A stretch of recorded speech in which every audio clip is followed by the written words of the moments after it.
ಯಾವುದೇ ಒಂದು ಸೈನ್ಯ ಅಂತ ಬಂದ್ರೆ ಮೊದಲೇ ಅತಿ ಹೆಚ್ಚು ಶಕ್ತಿಶಾಲಿ ಅಂತ ಉಳ್ಳೋದು ಆನೆ ಆಗಿರುತ್ತೆ. ಈ ಕಲ್ಲಿನ ವೈಶಿಷ್ಟ್ಯತೆ ತಿಳ್ಕೊಳೋದಾದ್ರೆ ಇದು ಸ್ಟಾರ್ಟಿಂಗ್ ಟೈಮಲ್ಲಿ ಭೂಮಿಯಿಂದ ನಾವು ಹೊರಗಡೆ ತೆಗ್ದಾಗ ತುಂಬಾ ಸ್ಮೂತ್ ಇರುತ್ತೆ. ನಾವ್ ಯಾವ ತರ ಬೇಕಾದ್ರೂ ಆ ಡಿಸೈನ್ ಅಲ್ಲಿ ಕೆತ್ಬೋದು. ಇದು ದಿನ ಮಳೆ ಗಾಳಿ ಜೊತೆ ಯಾವ ತರ ಎಕ್ಸ್ಪೋಸರ್ ಆಗುತ್ತೋ ಆ ರೀತಿ ತುಂಬಾ ಹಾರ್ಡ್ ಆಗುತ್ತೆ. ಇನ್ನು ಈ ದೇವಸ್ಥಾನ ಕ್ರಿಸ್ತಶಕ 13ನೇ ಶತಮಾನದಲ್ಲಿ ಶ್ರೀ ಹೊಯ್ಸಳರ ಕಾಲದ ನಿರ್ಮಾಣವಾಗಿದೆ ಅಂತ ನೋಡ್ಬೋದಾಗಿದೆ.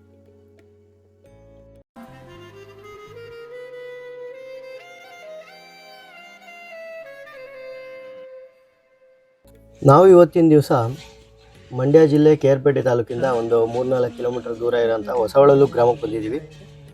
ಶ್ರೀ ಲಕ್ಷ್ಮೀನಾರಾಯಣ ಸ್ವಾಮಿ ದೇವಸ್ಥಾನ, ಇದು ದೇವಸ್ಥಾನದ ಮುಂಭಾಗ. ದೇವಸ್ಥಾನ ಒಂದು 10 ಗಂಟೆಗೆ ಓಪನ್ ಇರೋದ್ರಿಂದ ಈ ಸಮಯದಲ್ಲಿ ಓಪನ್ ಇಲ್ಲ. ಹಾಗೆ ಒಂದು ರೌಂಡ್ ನೋಡ್ಕೊಂಬರೋಣ ಬನ್ನಿ, ಒಂದು ರೌಂಡ್. ಇನ್ನು ಈ ದೇವಸ್ಥಾನ ಕ್ರಿಸ್ತಶಕ 13ನೇ ಶತಮಾನದಲ್ಲಿ ಶ್ರೀ ಹೊಯ್ಸಳರ ಕಾಲದ ನಿರ್ಮಾಣವಾಗಿದೆ ಅಂತ ನೋಡ್ಬೋದಾಗಿದೆ. ಅವಾಗ ಬಳಸ್ತಿದ್ದಂಥ ಬಾವಿ ಮುಚ್ಚಾಕ್ಬಿಟ್ಟಿದ್ದಾರೆ. ಈಗ ಮೋಟ್ರ್ ಆನ್ ಮಾಡ್ಕೊಂಡವ್ರೆ ಏನೋ ಗೊತ್ತಿಲ್ಲ. ಆನಾಗಿದೆ, ನೀರು ಬೀಳ್ತಾ ಇದೆ ನೋಡಿ. ದೇವಸ್ಥಾನದ ಸರಿ ಬಲಭಾಗಕ್ಕೆ ನೀರಿನ ಸೋರ್ಸು. ಬಾವಿನ ಬಲಭಾಗಕ್ಕೆ ನಿರ್ಮಾಣ ಮಾಡಬೇಕು ಅಂತ ಅಂದ್ಬಿಟ್ಟು ಬಲಭಾಗಕ್ಕೆ ನಿರ್ಮಾಣ ಮಾಡಿದ್ದಾರೆ ನೋಡಿ. ಪ್ರಾಚೀನ ಕಾಲದ ದೇವಸ್ಥಾನ ಅಲ್ವಾ.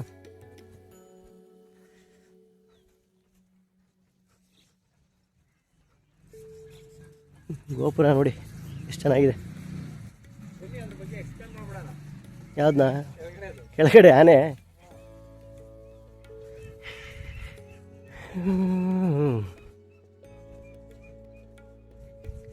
ಮೊದಲನೆಯದು ಆನೆ. ಮಾಡಪ್ಪ. ಅಲ್ಲೇ ಹಂಗಿಂದಾನೆ ಹೇಳ್ತೀಯ ಏನು? ಅಲ್ಲೇ ಹೋಯ್ತ್ಯಾ? ಇಲ್ಲ, ಇಲ್ಲೇ ಹೋಯ್ತು. ಹೇಳಪ್ಪ. ಕಾಣತಕ್ಕಂಥದ್ದು ಯಾವುದೇ ಒಂದು ಸೈನ್ಯ ಅಂತ ಬಂದ್ರೆ ಮೊದಲೇ ಅತಿ ಹೆಚ್ಚು ಶಕ್ತಿಶಾಲಿ ಅಂತ ಉಳ್ಳೋದು ಆನೆ ಆಗಿರುತ್ತೆ. ಸೊ ಇಲ್ಲಿ ಅದರ ಫಸ್ಟ್ ಇಲ್ಲಿ ನಾವು ನೋಡ್ಬೋದು. ಫಸ್ಟ್ ಇಲ್ಲಿ ಆನೆಯಿಂದ ಸ್ಟಾರ್ಟ್ ಆಗುತ್ತೆ.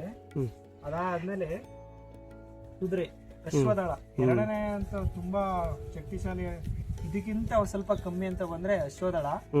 ಇಲ್ಲಿ ನೋಡಿ ಅಶ್ವದಳ ಕಾಣಿಸ್ತಾ ಇದೆಯಲ್ಲ.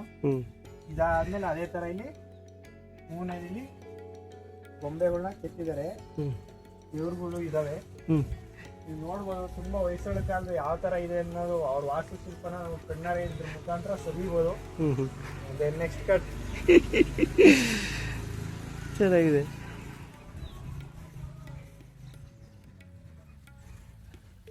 ಕಲ್ಲಿನ ಮೇಲೆ ಕಲ್ಲು ಕೆತ್ತನೆಗಳು.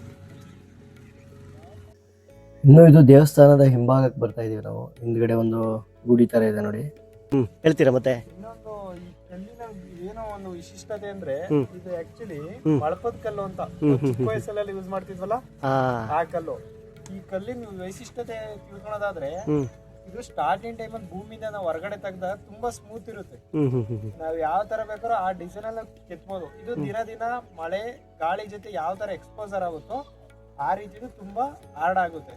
ಸೊ ಇದಾದ್ರಿಂದ ಇದು ಮಾಮೂಲಿ ಪ್ರಿಯರ್ ಆಗಿ ಯಾವ ತರ ಯೂಸ್ ಮಾಡ್ತೀವೋ ಆ ತರ ನಾವು ಡಿಸೈನ್ ತೆಗಿಬೋದು. ಹೊರಗಡೆ ನಾವು ನಮ್ಗೆ ಯಾವ ತರ ಡಿಸೈನ್ ನಾವು ಕೆತ್ಬೋದು.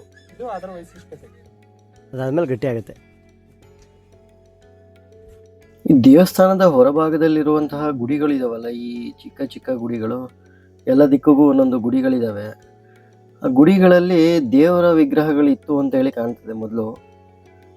ಒಳಗಡೆ ಇರುವಂತಹ ಗುಡಿಗಳು ಏನಾಗಿದಾವ ಗೊತ್ತಿಲ್ಲ. ಒಳಗಡೆ ಗುಡಿಗಳಿಲ್ಲ, ಈಗ ದೇವರ ವಿಗ್ರಹಗಳಿಲ್ಲ ಈ ಒಳಗಡೆ ಜಾಗಗಳಲ್ಲಿ.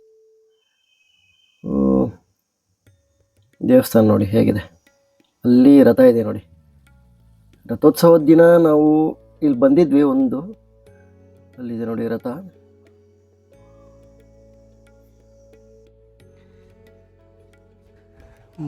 ಮುಖ್ಯ ಗುಡಿ.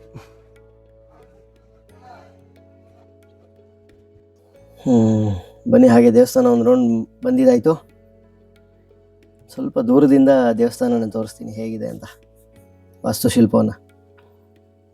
ಇಲ್ಲಿ ರಥೋತ್ಸವ ನಡೆದಿತ್ತಲ್ಲ ಅವತ್ತಿನ ದಿವಸ ನಾನು ಬಂದಿದ್ದೆ ಅಂತ ಹೇಳಿದ್ನಲ್ವಾ, ಆ ರಥೋತ್ಸವದ್ದು ಒಂದು ಕ್ಲಿಪ್ ಹಾಕ್ತೀನಿ ನೆಕ್ಸ್ಟ್ ಕ್ಲಿಪ್ಪಲ್ಲಿ ನೋಡಿ ಹಾಗೆ ಹೇಗಿದೆ ಅಂತ. ರಥವನ್ನು ದೇವಸ್ಥಾನದ ಎಡಭಾಗದಲ್ಲಿ ಇಟ್ಟಿದ್ದಾರೆ ನೋಡಿ. ಇದು ರಥ, ಈ ರಥನೇ ಅವತ್ತಿನ ದಿವಸ ಎಳ್ದಿರೋದು. ಈ ನೆಕ್ಸ್ಟ್ ಕ್ಲಿಪ್ಪಲ್ಲಿ ನೋಡ್ಕೊಬನ್ನಿ, ಇಲ್ಲೇ ಮುಂದ್ಗಡೆ ಆ ಸೈಡಿಂದ ವಿಡಿಯೋ ಮಾಡಿದ್ದೀನಿ.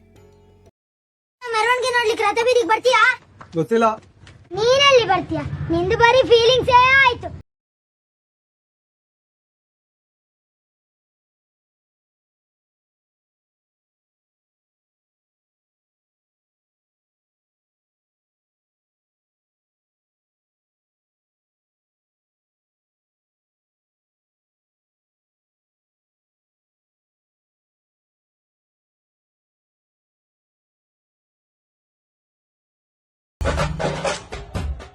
ಇನ್ನು ಈ ದೇವಸ್ಥಾನ ಹೊಯ್ಸಳರ ಕಾಲದ್ದು. ಈ ಹೊಯ್ಸಳರ ವಾಸ್ತುಶಿಲ್ಪದ್ದು ಅಂತ ನೋಡಲಿಕ್ಕೆ ನೋಡಿ, ಇದೊಂದು ವಾಸ್ತುಶಿಲ್ಪ ಇದೆ. ಮುಖ್ಯ ಗರ್ಭಗುಡಿ ನೋಡಿ ಹೇಗಿದೆ. ಯಾವುದೇ ಒಂದು ದೇವಸ್ಥಾನ ಸಂಪೂರ್ಣ ನಿರ್ಮಾಣ ಆಗಿದೆ ಅನ್ನೋ ಉದ್ದೇಶಕ್ಕೋಸ್ಕರ ಈ ಕಂಬನ ಮುಂದೆ ನೆಡ್ತಾ ಇದೆ. ಫೈನಲ್ ಟಚ್ ಅಂತೆ. ಈ ಕಂಬ ಏನು ಕಾಣ್ತಾ ಇದೆ ಅದು, ಇದ್ರ ಉದ್ದೇಶ ಏನು ಅಂತಂದರೆ, ಇದು ದೇವಸ್ಥಾನ ಸಂಪೂರ್ಣವಾಗಿ, ದೇವಸ್ಥಾನದ ಏನಂತಾರೆ ಆರಂಭ ಆಗಿದೆ ಅನ್ನೋದು ಇದು ಸಂಕೇತ. ಇನ್ನು ನಮ್ಮ ವಿಡಿಯೋನ ಇಲ್ಲಿ ತನಕ ನೋಡಿದ್ದೀರಾ ಅಂತಂದರೆ ಹಾಗೆ ಒಂದು ಸಬ್ಸ್ಕ್ರೈಬು ಮಾಡಿಬಿಡಿ. ಇನ್ನು ಈ ದೇವಸ್ಥಾನದ ಎಡಭಾಗ ಹಿಂದ್ಗಡೆ ಆದಂಗೆ ಒಂದು ದೇವಸ್ಥಾನ ಇತ್ತು. ದೇವಸ್ಥಾನನ ಏನಂತ ಗೊತ್ತಿಲ್ಲ ನೋಡಿ. ಕಣ್ತುಂಬ ಮಲಗೋನೆ ರಿಚ್ಚು, ದುಡ್ಡು ದುಡಿದಷ್ಟು ಹೆಚ್ಚುತ್ತೆ ಹುಚ್ಚು.